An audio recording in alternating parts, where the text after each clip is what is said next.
And नमस्कार बच्चों, welcome. स्वागत है आप सभी का उत्कर्ष के नीट जे यूट्यूब ऑनलाइन प्लेटफॉर्म पर। मैं लोकेश टोगेशिया एक बार फिर आज आपका स्वागत करता हूं।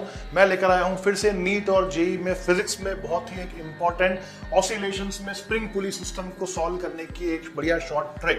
देखिए, इस तरह के स्प्रिंग और पुली सिस्टम के क्वेश्चन हमारे पास में बहुत सारे पूछे जाते हैं, जिनमें हमें आवर्तकाल, टाइम पीरियड ऑफ ऑसिलेशन या फ्रीक्वेंसी निकालना होता है। जेन्युइन मेथड से जाते हैं तो इसको सॉल्व करने में बहुत टाइम कंज्यूम हो जाता है, लेकिन आज मैं आपको एक फॉर्मूला बताऊंगा जो आपको इस केस में याद रखना है। वो फॉर्मूला है बेटा 1/k equivalent. 1/k equivalent is equal to coefficient of tension in spring का square upon k of spring, है ना। ध्यान रखिएगा, coefficient of tension in spring, spring में जो तनाव है उसका गुणांक, उसका वर्ग बटे स्प्रिंग का k, वो आपको 1/k इक्विवेलेंट की वैल्यू देगा। और टाइम पीरियड ऑफ ऑसिलेशन का फॉर्मूला हो जाएगा 2π√m/k इक्विवेलेंट। क्लियर? देखिए, जैसे कि इस तरह से हमारे पास में कुछ मैंने एग्जांपल्स लिए हैं, ऑलरेडी सॉल्व है। देखें, इस तरह से यहाँ पर अगर आप देखते हैं तो स्प्रिंग में टेंशन कैसे निकालेंगे। मान लो अगर यहाँ टेंशन T है तो ये भी टेंशन T होगा, तो यहाँ टेंशन 2T होगा। आई होप आपको पता होगा। तो यहाँ टेंशन की वैल्यू हो गई T, मतलब इसका कोफिशिएंट हो गया 1, और टेंशन K की वैल्यू स्प्रिंग के अंदर अगर कुछ भी दे रखी है, मान लेते हैं K, तो ये आपका K इक्विवेलेंट यहाँ पर K हो गया बच्चों। उससे आपका टाइम पीरियड जो है वो अगेन आ जाएगा 2π√m/k। इसी तरह से सेकंड केस देखिए, इस केस में अगर मैं फिर से M ब्लॉक की टेंशन T मानूं तो यहाँ टेंशन T हो जाएगा, तो स्प्रिंग में टेंशन 2T हो जाएगा, और स्प्रिंग का K अगेन मैं K मान लेता हूँ। तो इस बार स्प्रिंग के टेंशन का कोफिशिएंट जो है बच्चों वो 2 हो जाएगा, तो 2 का स्क्वायर अपॉन स्प्रिंग का K।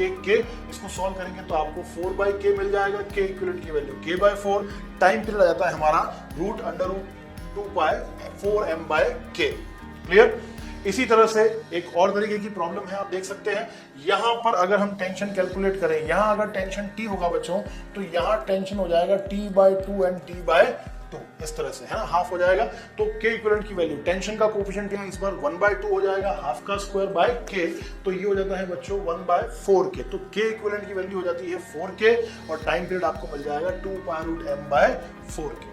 लास्ट में अगर इस तरह से दो स्प्रिंग्स दे रखी हैं आपको, तो पहले इन दोनों स्प्रिंग्स को आप सीरीज कॉम्बिनेशन में, श्रेणी क्रम संयोजन में हल करके एक सिंगल स्प्रिंग बना लीजिए। इस श्रेणी क्रम कॉम्बिनेशन से आपको स्प्रिंग का K इस बार K/2 मिल जाएगा।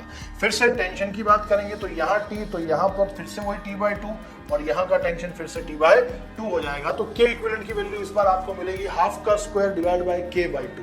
1/k इक्विवेलेंट की वैल्यू आपको मिलेगी 2K, और K इक्विवेलेंट हो जाएगा 2K। यहां से टाइम पीरियड आ जाएगा 2π√m/2K। इस तरह से देखिए, स्प्रिंग पुली सिस्टम ब्लॉक के इस तरह सारे क्वेश्चंस जो है, और इनमें टाइम पीरियड ऑफ ऑसिलेशन या फ्रीक्वेंसी को हम इस तरह से जल्दी से कैलकुलेट कर सकते हैं। आई होप ये आपको ट्रिक अच्छी लगी होगी और बेनिफिशियल लगी होगी। क्लियर? Thank you.